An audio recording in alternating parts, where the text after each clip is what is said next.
رئيس الوزراء waddanka Soomaaliya Cabdi Faarax Shirdoon saacid iyo wafdigii uu hogaaminayay ayaa waxa ay maanta si rasmi ah uga qayb qaateen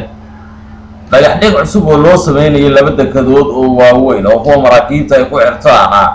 oo waddankan Jamhuuriyadda Djibouti uu ku kordhiyay dekadii uu horay u lahaa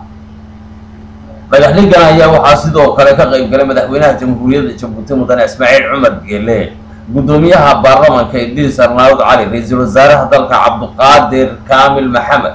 iyo madaxda labada gole ee waddankani waxa sidoo kale weheliyay madax ka kala socotay safaaradaha caalamka oo ku leeyahay waddankan Jamhuuriyadda Djibouti munaasabadii lagu qabtay deegaanka Dooraare ee lagu dhagax dhigayay dekada cusub ayaa waxa ka hadlay madaxweynaha Jamhuuriyadda Djibouti Mudane Ismaaciil Cumar Geele waxaana hadaladiisii kamid ahaa sida tan ujeedada halkan aanu ninay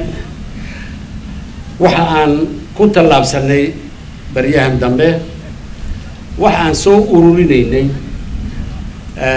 oo iyo fikir aan isku keenay oo ah sidee baan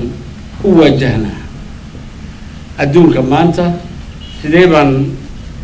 Djibouti uga dhignaa meeshii marinka ugu weyn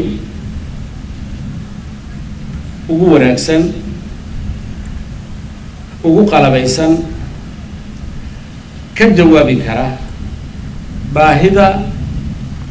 ganacsiga adduunka wixii jasiiradda carabta iyo ku saabsan Afrikada bari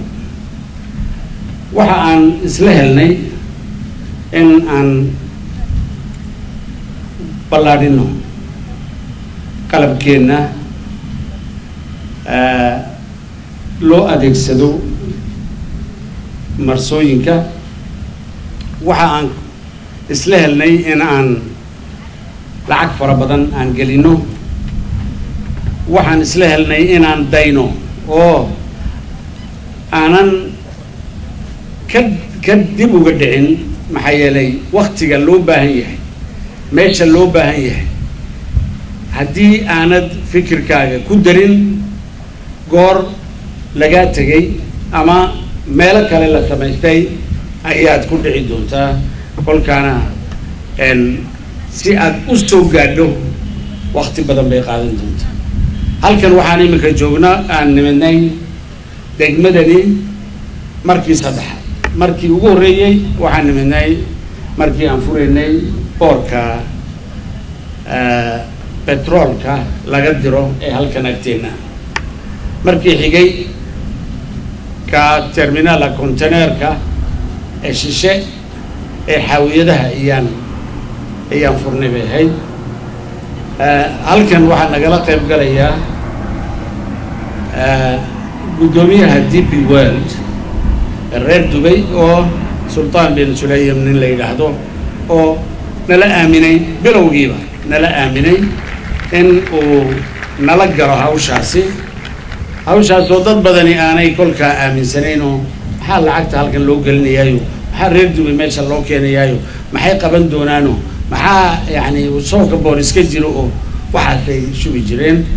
maantana waa la arkay wixii hawl ay qabatay sida ay waddanka hore ugu marisay inta fursadooda ee amala iyo maraakiibta inta ugu waaweyn ee halkan ku soo xidhatay waxa sidoo kale faa'iidada boorkaas aan wax ka weydiinay